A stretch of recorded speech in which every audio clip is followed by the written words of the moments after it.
The hunt for warblers is on, and probably the most prized is a shockingly bright prothonotary. This one was near the Mississippi River in the North Metro. I've seen about 5 in my life, and they have all been right by the Mississippi. I showed up at 4:30 in the afternoon and immediately heard it singing. They have a pretty loud song and sing pretty steady. They are one of 2 cavity nesting warblers, and they will always be found right by the water.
Dandelions are out in full force, but it's worth a second look because the bobolink also likes grassy fields and its creamy nape might be mistaken for a dandelion.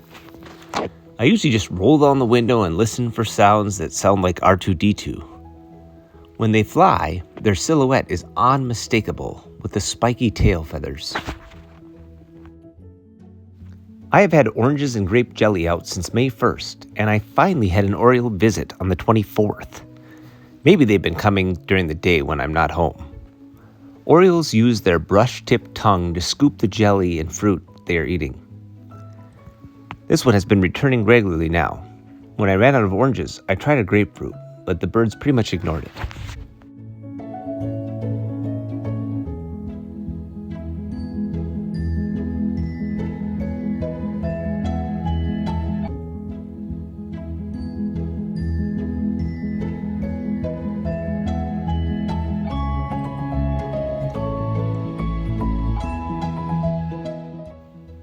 I finally hit up the Sherburne National Wildlife Refuge Wildlife Drive. It's a 7-mile one-way drive with prairie and oak savanna and lots of wetland. In open areas, trees will have kingbirds, towhee, brown thrashers, and orchard orioles. I got a few shots of this immature male orchard oriole singing. Normally the males are a chestnut brown color.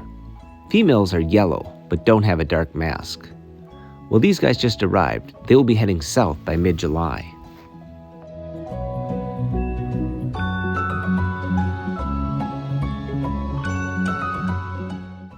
This preening is not just about keeping the feathers clean.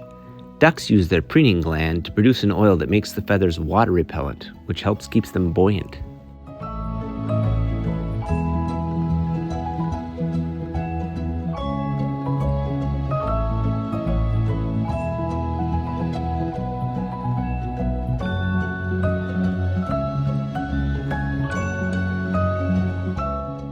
The trumpeter swans mainly eat aquatic plants this time of year and can hold their breath a long time when foraging. They need a shallow pond, but one large enough to allow them room to take off.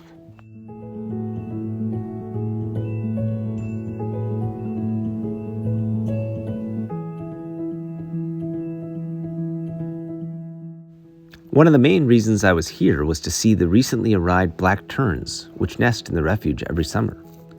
They are very social, foraging, and even nesting in colonies.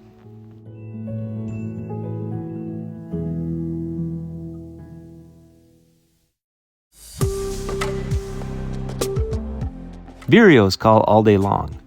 The most annoying is the red-eyed vireo, but the yellow-throated is a close second. Warbling vireos were also calling, and their call is more pleasant, but they didn't want a photo. In a nearby tree, a yellow warbler was working on its nest.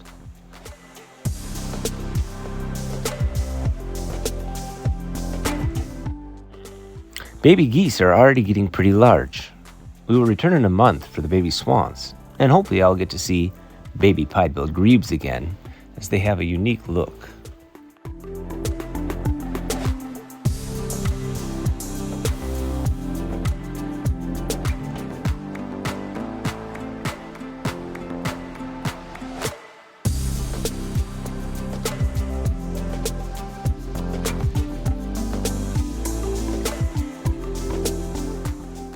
Before leaving, I was able to get some decent shots of the chestnut-sided warbler. Do you see his chestnut sides? These nest in northern Minnesota, so you don't have to catch them during migration. I usually find them on power line cuts and other disturbed habitats. Warblers have been very difficult to photograph. We spent an hour trying to capture the hooded warbler, and this is the best shot. The bay-breasted warbler stayed high in the trees, and we probably won't see another one until next May.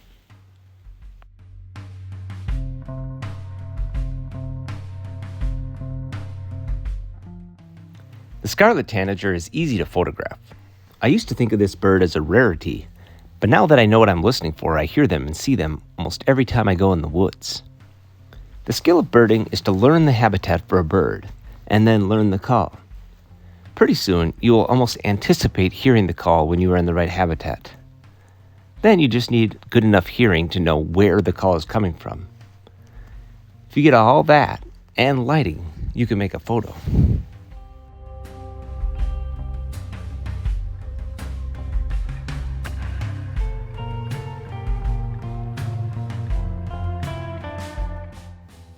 Now we're back in a grassland prairie where a few oak trees are growing. Besides thrashers, do you remember what other birds I'm thinking about? Probably kingbirds, towhees, and orchard orioles. Also, various sparrows will be calling, and meadowlarks, and bluebirds, and tree swallows.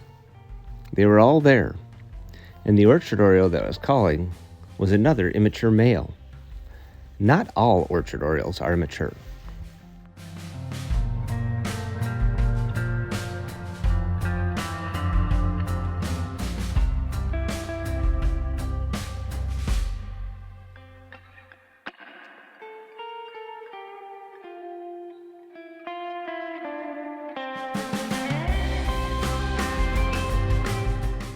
Like a lot of birds, tree swallows' iridescent colors are not from pigment, but through microstructures on their feathers that act like tiny mirrors reflecting and scattering the light.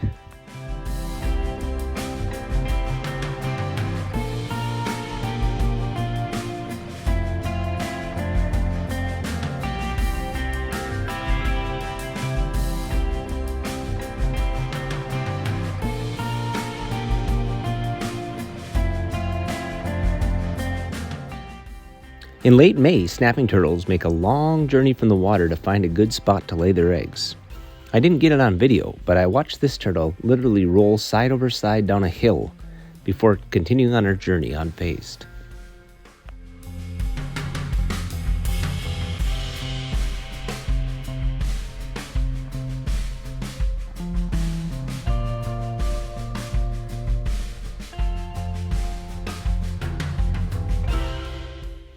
In summer, I often find waxwings like these guys flying along the Crow River eating insects.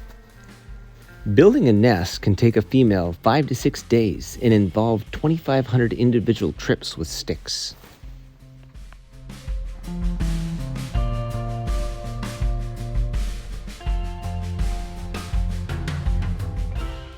I hope you have enjoyed the photos. Thanks for watching, and we'll see you next time.